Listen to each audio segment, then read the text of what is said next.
tant que nous acceptons que nos vies stagnent, nous ne progresserons pas. En tant qu'enfant de Dieu, vous êtes appelés à grandir, à mûrir, à progresser et à vous développer afin que Jésus-Christ soit glorifié. L'apôtre Paul dit, « Ce n'est pas que j'ai déjà remporté le prix ou que j'ai déjà atteint la perfection, mais je cours pour tâcher de le saisir, puisque moi aussi j'ai été saisi par Jésus-Christ. » Je vous invite donc à célébrer tout ce qui vous a été offert par Dieu pour être créatif et pour progresser dans votre vie spirituelle. Que Dieu vous bénisse. Toutes nos demandes ne peuvent en aucun cas être exaucées sur la base de nos mérites.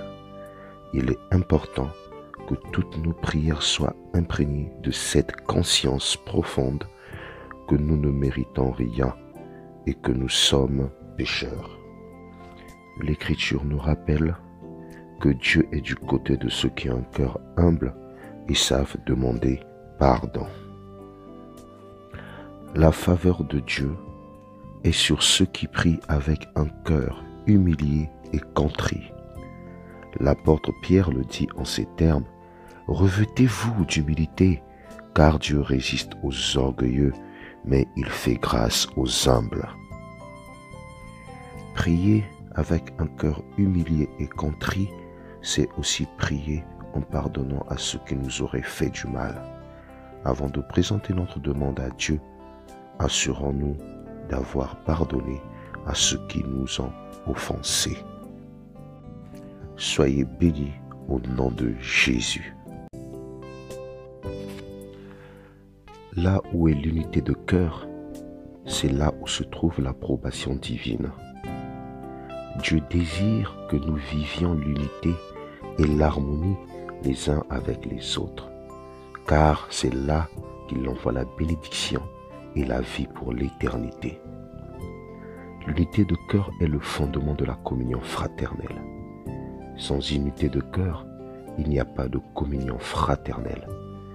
Et sans communion fraternelle, il n'y a pas d'église. Quand Jésus dit, « Là où 2 ou 3 sont assemblés en mon nom, je suis au milieu d'eux », il parle d'autre chose que d'un rassemblement des corps. Il parle d'une unité de cœur. L'unité de cœur va au-delà de l'unité physique.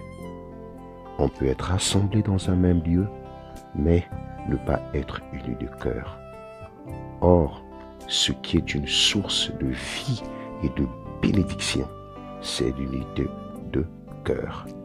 Que Dieu vous bénisse.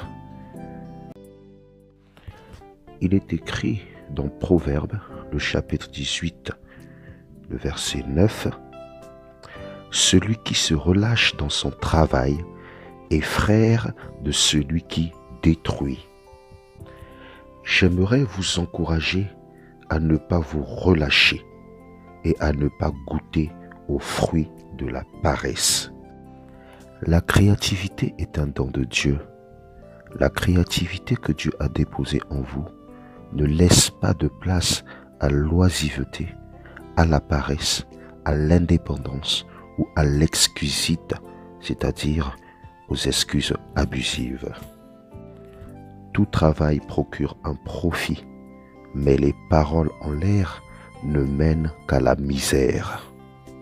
Je vous encourage donc à accepter la perspective divine sur le travail et sur la créativité qui est en vous.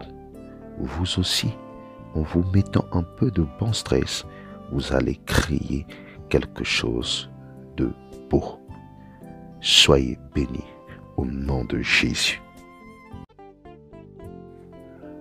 Le pardon de nos fautes ne saurait se fonder sur le moindre mérite personnel.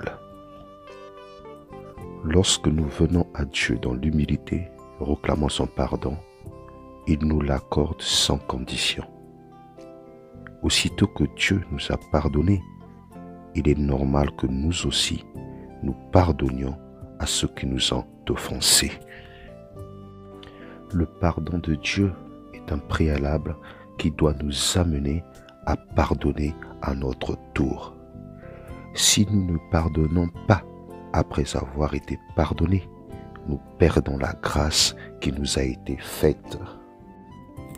La grâce précède l'œuvre et jamais l'œuvre ne procure la grâce.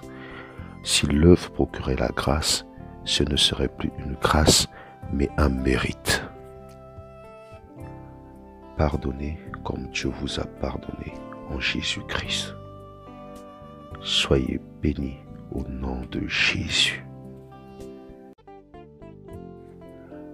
Le pardon de nos fautes ne saurait se fonder sur le moindre mérite personnel. Lorsque nous venons à Dieu dans l'humilité, réclamant son pardon, il nous l'accorde sans condition. Aussitôt que Dieu nous a pardonnés, il est normal que nous aussi, nous pardonnions à ceux qui nous ont offensés. Le pardon de Dieu est un préalable qui doit nous amener à pardonner à notre tour. Si nous ne pardonnons pas après avoir été pardonnés, nous perdons la grâce qui nous a été faite. La grâce précède l'œuvre et jamais l'œuvre ne procure la grâce. Si l'œuvre procurait la grâce, ce ne serait plus une grâce, mais un mérite. Pardonnez comme Dieu vous a pardonné en Jésus-Christ. Soyez bénis au nom de Jésus. La mission que Jésus nous a confiée, c'est d'être la lumière du monde. Jésus désire que nous puissions briller et éclairer ceux qui nous entourent afin qu'ils viennent eux-mêmes à la lumière. Comme la lumière fait fuir les ténèbres et éclaire, Dieu désire que notre témoignage ait cet impact. Nous sommes sur terre pour être la lumière, pour mettre en valeur les couleurs de Dieu dans le monde. Que le Saint-Esprit répande son amour dans nos cœurs comme jamais.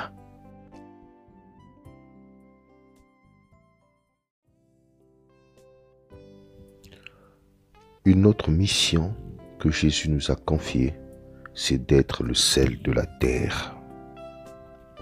Nous sommes dans le monde pour être le sel de la terre, pour que les saveurs de la grâce soient goûtées par tous.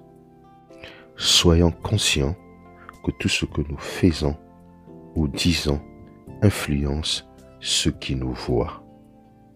Si notre comportement est dicté par les valeurs du royaume, la patience, le pardon, l'amour, l'accueil, la générosité, cela attirera les gens à connaître notre roi. Tout ce que nous faisons peut impacter de très nombreuses personnes.